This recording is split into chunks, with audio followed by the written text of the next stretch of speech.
2021 সালের মতো ভোট পরবর্তী হিংসা রুখতে পুলিশ সুপারের সাথে দেখা করলেন বীরভূম সাংগঠনিক জেলার বিজেপি সভাপতি উদয় শঙ্কর ব্যানার্জি। তিনি বলেন, পুলিশকে বলছি, বিজেপির সরকার এলেও এবং যদি তৃণমূলের সরকার আসে তাহলেও কোনোভাবেই যাতে ভোট পরবর্তী হিংসে না হয়, সাধারণ মানুষ যাতে শান্তিতে থাকতে পারে।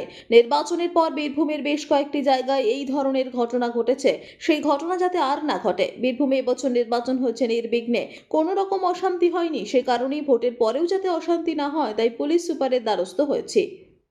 পুলিশ সুপারের সঙ্গে দেখা করতে এসেছিলাম।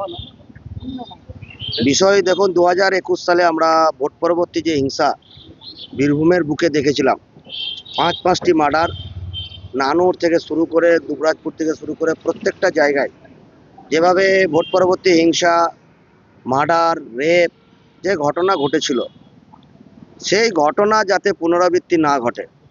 রেজাল্ট যাই হোক, ভারতীয় জনতা পার্টির সরকার আসছে, সেক্ষেত্রেও বলেছি, এবং সাথে সাথে যদি নেগেটিভ কিছু হয়, হবে না এটা নিশ্চিত, এখানে ভারতীয় জনতা পার্টির সরকারই আসছে এবং বীরভূমে আসানোরও ফল ভারতীয় জনতা পার্টি করতে চলেছে। তো স্বাভাবিকভাবে এই পুলিশ প্রশাসন তো আগেও ছিল, তো পুলিশ প্রশাসনের উপরে মানুষের ভরসা নেই। তো আমরা যেভাবে দেখলাম যে নির্বাচনের দিন বা নির্বাচনের আগেও যেভাবে ইলেকশন কমিশন সুষ্ঠুভাবে শান্তিতে একদম ভোট করাতে পেরেছে, সেই জন্য আমরা এসপি সাহেবকে একটু অ্যালার্ট করার জন্য এসেছিলাম। যেহেতু উনি নতুন এসেছেন, 2021 সালে পোস্টপল ভায়োলেন্সে এখানে ছিলেন না, তো ওনাকে একটা রিপ্রেজেন্টেশন দিলাম।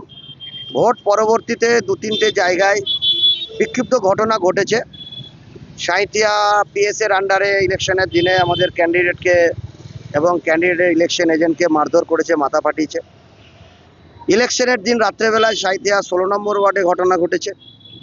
সর্বোপরি 2 দিন আগে কুনুরি গ্রামে সাঁইথিয়া পিএসের আন্ডারে ঘটনা ঘটেছে। সিউড়ি শহরের 6 নম্বর ওয়ার্ডে গত 2 দিন আগে ঘটনা ঘটেছে।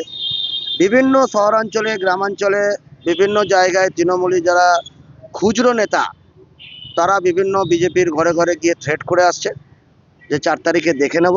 এই সমস্ত বিভিন্ন বিষয় নিয়ে আমরা আলোচনা করতে যাই এবং একটা রিপ্রেজেন্টেশন দিতে এসেছিলাম, যাতে এই ধরনের কোনো ঘটনা না ঘটে, সেটা আগাম বার্তা, সেই বার্তা দিতে আমরা এসেছি।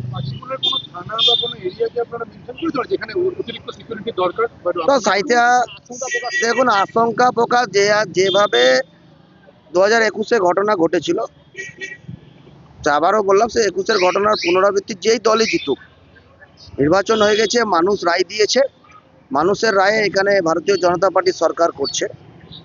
তো স্বাভাবিকভাবে তৃণমূল যেভাবে এখন থেকে এই সাঁইথিয়া পিএস যেভাবে 3টে ঘটনা অলরেডি ঘটে গেছে, এবং সাঁইথিয়া শহরেও কিছু খুচরো তৃণমূলী নেতা বিভিন্ন ওয়ার্ডের ভারতীয় জনতা পার্টির কার্যকর্তাকে ট্রেনিং করছে। সিউড়ি শহরেও কিছু খুচরো নেতা তৃণমূলের, তারাও ট্রেন্ডিং করছে। এই ধরনের কিছু ঘটনার বিবরণ দিয়ে একটা রিপ্রেজেন্টেশন আমরা এসপি সাহেবকে আজকে দিলাম।